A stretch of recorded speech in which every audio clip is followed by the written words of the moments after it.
The Great Gatsby is a portrait of American society during the Roaring Twenties.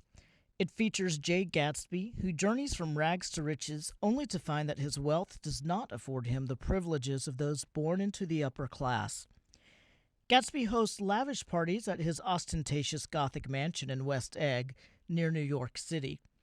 West Egg is home to the nouveau riche, or new rich, people who lack established social connections and vulgarly flaunt their wealth. Gatsby's neighbor, Nick Carraway, narrates the novel. Nick comes from a prominent Midwestern family, but has been educated at Yale and moved to New York to enter the bond business. Nick, like Gatsby, resides in West Egg. Upon arriving in New York, Nick visits his cousin, Daisy Buchanan, and her husband, Tom. The Buchanans live in the more fashionable and posh Long Island district of East Egg. Like Nick, Tom Buchanan graduated from Yale and comes from a privileged Midwestern family. Tom is a former football player, a brutal bully obsessed with the preservation of class boundaries. Daisy, by contrast, is an almost ghost-like young woman who affects an air of sophisticated boredom. At the Buchanans, Nick meets Jordan Baker, a beautiful but cold and cynical young woman who is a golf professional. The two later become romantically involved.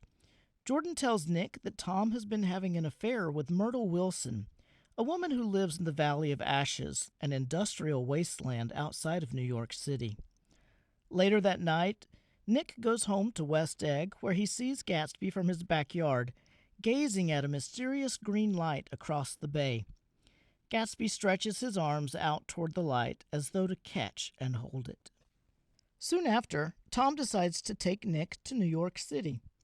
They stop first at the garage owned by George Wilson, the husband of Myrtle Wilson.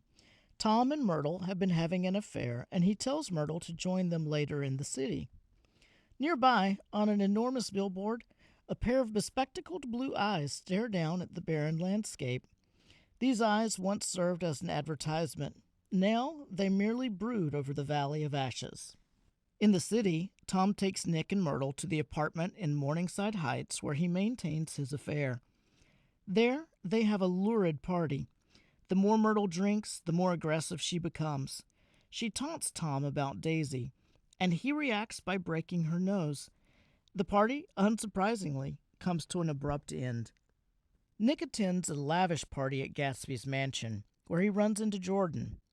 At the party, few of the attendees know Gatsby. Even fewer were formally invited. Nick had never met Gatsby prior, but now sees him as a strikingly handsome, slightly dandified young man who affects an English accent. At this point in the novel, Gatsby's origins are unclear. He claims to come from a wealthy San Francisco family, and says that he was educated at Oxford, and claims to be a decorated veteran of the Great War. At a lunch, Gatsby introduces Nick to his business associate, Meyer Wolfsheim, who is a notorious criminal.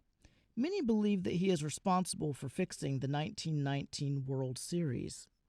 Gatsby mysteriously avoids the Buchanans, but asks Nick to arrange a meeting between himself and Daisy. Upon their meeting, Gatsby gives Daisy a tour of his mansion, desperately exhibiting his wealth. Despite his stilted demeanor, the two begin an affair.